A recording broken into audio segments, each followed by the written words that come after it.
আসসালামু আলাইকুম দর্শক, আপনাদের মাঝে আজকে নতুন আরেকটি ভিডিও নিয়ে চলে আসলাম। দেখতে পাচ্ছেন এটা একটা থাই গ্রিল।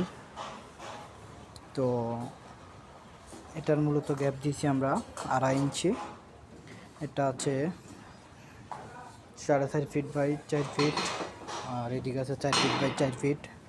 তো এটা গ্যাপ দিয়ে থাকি 2.5 ইঞ্চির সম্পূর্ণ মাল 1 mm। এই পাশের এই যে পেরেমের মালগুলো এগুলো হলো প্রাইভেট মাল, আর ভিতরেগুলো এই যে হাফ মাল। এগুলো বিশেষ করে হাফ মাল, এগুলো প্রাইভেট মাল। তো সম্পূর্ণ মাল 1 mm, দুই পাশে রানিং ওয়েল্ডিং। আপনি চাইলে এটা থাই গ্রিল অথবা কাঠ গ্রিল, যারা কাঠ গ্রিলের জন্য পছন্দ করেন তারা কাঠ গ্রিল হিসাবে এটা ব্যবহার করতে পারবেন। এটা কাঠ গ্রিলও সুন্দর মানাবে। তো এটা বর্তমানে যেটা বানাইছে ওইটা থাই গ্রিল। কাঠ গ্রিলগুলো অবশ্যই একটু গ্যাপ ছোটো দিতে হয়, কম দিতে হয়। এখানে তো আমরা 2.5 ইঞ্চি দিয়েছি, আপনি চাইলে 2 ইঞ্চি 1.5 ইঞ্চি দিতে পারেন, যেহেতু ওটা কাঠ গ্রিল।